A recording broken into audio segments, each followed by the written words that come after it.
Hey guys, this is an insane video. We're doing a reaction to a money tips and tricks video. I'm here with Dave Charlson. You guys have already seen there's a podcast up, so go check that out. But this is going to be a very unique format. We're reacting to ourselves. So Dave, what do you think about this? I know we're talking about the pet food products and we're going to jump into that now. I ain't here for the money, I ain't here for the fame. Though it might be nice to own a jet plane, I'ma do it all for you. Come along and see it's true, but the world is pretty cold. You might need a sweater too. Are you ready for this? I'm ready for anything, Daniel. I'm following you as my fearless leader into the unknown. I'm ready. Let's go. Let's go. Let's talk about it. I know you did I'm going to mention it in this video, but you're going to talk to the virtual me. So I'm going to kind of keep quiet and only react when I need to. Okay. Here we go. Sounds good. It sounds good. Hey guys, welcome to this episode of MoneyBru Tips and Tricks. This is the short version of our show. And we just have a session with Dave Charlson. You can go watch that over here somewhere above us.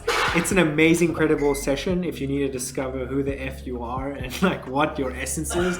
Not in a weird way. This is legit awesome stuff. You guys should definitely invest in that. Now, Dave, I brought you back because I wanted to, there was so many questions I had on the product side. And for those of you who have product businesses, the big thing about Dave is, he had a very successful transition from a mortgage banker into going for, pet products and things like that. And over the years generated 60 million in revenue. So it's a huge achievement, Dave. Welcome back on the tips and tricks. Tell us about what it takes to make successful products. So well, I guess I would say, yeah, no problem. I would say what it takes, Daniel, is number one is looking for opportunities. For me, my first product that I helped develop really was, honestly, it came from a prayer meeting, and it actually came from caring about the place I worked at and wanting to do a really good job. So the place I worked, we had a machine that was taking walnut shells and making pellets for pellet stoves, which is what people use to heat their homes. That product wasn't going well. We'd invested a couple million in robotic machinery and so on. And I was praying for a solution to that. And the solution came. The solution came in the weirdest way. A local shelter discovered that our pellets for pellet stoves were litter. I felt inspired by that and began to build a business plan around that. And next thing you know, we had a product on our hands that went multinational in about 18 months. So I don't know how to answer your question other than if you're on the lookout for opportunities and you access parts of yourself that you believe in but might even seem a little bit far-fetched, it's good to listen to your gut, and in my case, listen to God. I love it. So we'll go into the next one here. The dollars and cents, financial advice, I think, is so crucial, for products. I don't know those segments. I think I messed around with eBay back in the day, and I flipped products, and there's so many things to keep track of. When you're starting out, I know there's so many, I've spoken to people who do venture capital where it's a 5-year sprint. They don't make money. They don't make any money for the first 4 or 5, and then at that 5, 6, they sell the company or they raise more capital. What is your perspective on that and advice capital wise?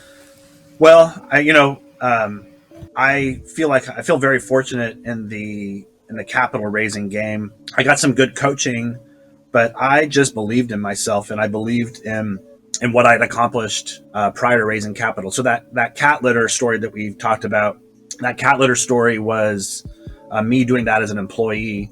And I had a couple more ventures that were similar to that as an employee. And I did end up getting involved in developing another cat litter. But when I decided to venture out on my own and raise capital, I relied back on those experiences as an employee to believe in myself. And when I went to go raise capital, it was, to my surprise, the coaching I got was keep it very, very, very simple. Don't overwhelm the audience with crazy spreadsheets. I did a very simple 2-year pro forma, and I walked it out. And my advice I was given was pretend like you're talking to a class of 3rd graders and keep it as simple as possible. So I followed that advice, and to my delight, I've talked to some of the investors post investment, and they said that they loved the simplicity of the story, and they could tell that I fully believed in what I was saying, and that is the reason that I raised capital. I love it. I mean, that's something I always struggle with, and I think being young is I overcomplicate things, and I mean even this section, Right? Like, so I would say, do you think for like product companies out there, you know, simpler, better? I think you're hitting such a strong nail on the head, even for us young guys. You know, we tend to overcomplicate everything. Yeah, I mean, and part of that is. Go ahead. You want me to answer that, or oh no, yeah. Go for it. The thing is that you know, I'm 51, and so I've definitely overcomplicated things, and finding the simple, elegant path is a lot more work than it seems, but it's worth pursuing. And sometimes it requires struggling through complicated paths to find the simple, elegant one. So, you know, my advice would be, if you feel like things are overcomplicated, the simple, elegant path doesn't come right away. You have to explore and discover and refine until you find that simple, elegant path. Okay, so before I carry on, guys, I really want to thank Bike Shop Agency. They're an amazing company. They do live streams like this that we're doing now. It's, believe it or not, this is like pre-recorded and all that stuff.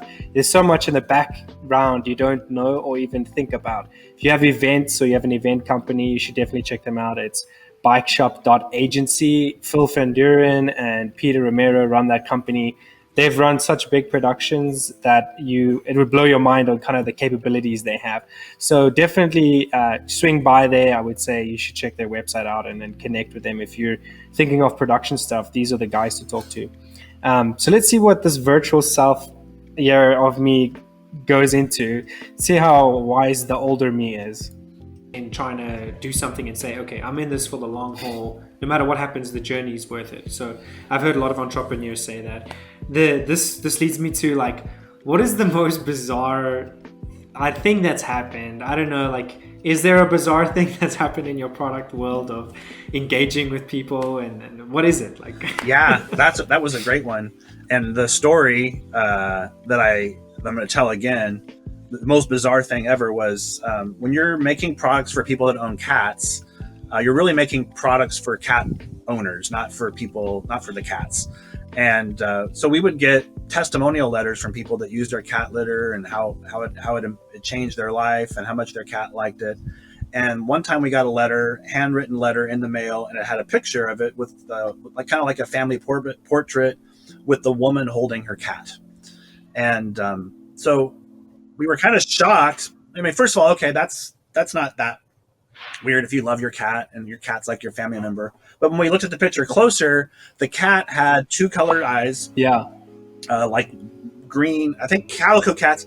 And the woman had contact lenses and had made her eyes the same color as the cat. So that is definitely the most bizarre thing that I ever encountered in the pet industry. Was just somebody that was that one with their animal that they were willing to do a family photo, and we're assuming it was contact lenses. I suppose it could have been photo doctor, but we're pretty sure she went through the trouble of doing contact lenses.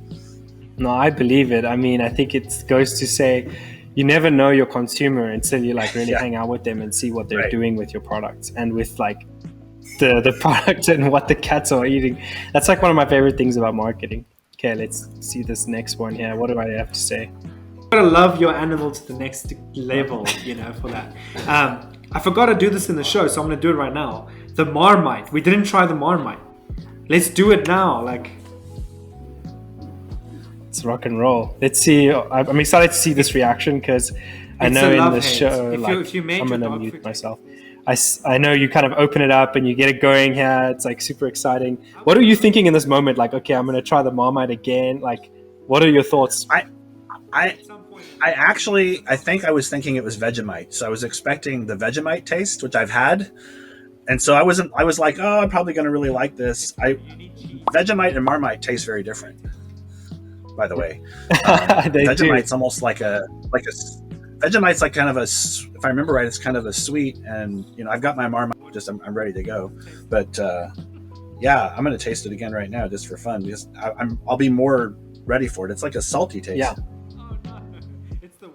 And then, we'll do the scale 1 to 10, right? Yuck to yum. It's still a surprise. Yeah. Holy guacamole. I like things that mess with my taste buds a lot. So I really like that. I think I gave it an 8, Cool. if I remember right. Yes. And I would still Let me check. I think let's see. Okay, well, it's gone up then. It's gone from a 6 to an 8. yeah. So you gave it a 6. Wow. Look, that's so cool. I love it. Like, it's weird now that we're doing it again. You gave it a completely different rating. Okay, let's see. Yeah, what other pet food and product questions I got? Yeah.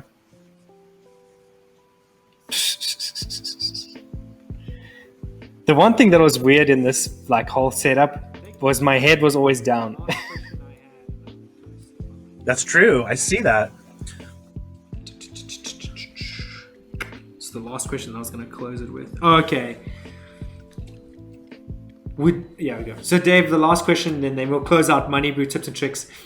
What would you say is more appealing with products? To be unique and different, or to have like more marketing data? How, like, between those two, like, what in the product world, is it more about uniqueness or is it more about the data?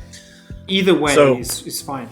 The data is definitely more important. In the beginning, you don't have data. So in the beginning, all you have is your uniqueness of your product. You've got, I believe in this product. What I've relied on is, in the beginning, is just sheer belief, sheer passion. But you want to get data as fast as you can, because so you can start off with smaller players in the different channels. Like start off. I know a lot of companies that start off in farmers markets, and you can get good data there. You can get written testimonials. Then you can get into a few stores. But gathering your testimonials, gathering sales data as you grow and work and scale up, you're going to want the buyer of Petco for a pet product wants to see data. They don't typically take a chance on a product that doesn't have a proven track record. That's super good. But rely heavily on your belief. Yeah, go ahead. Yeah, I think so. Like you'll see this in the podcast, guys. Thanks for watching this episode. In the podcast, we do some data analysis on Chewy.com, where Dave helps me kind of go through every little segment of that. So you can check that out. If you like these products, you can try them. It's on Daniël-James.com/yuck2yum. And yeah, thanks for watching. Catch the next video, and make stoked for you guys to react to this reaction of us reacting. It's like an endless loop of reactions. Love it. That's awesome. Cheers. Thank you so much, Dave. Yeah, thank you. Yo, I ain't here for the money, I ain't here for the fame. Though it might be nice to own a jet plane, I'ma do it all for you. Come along and see it's true, but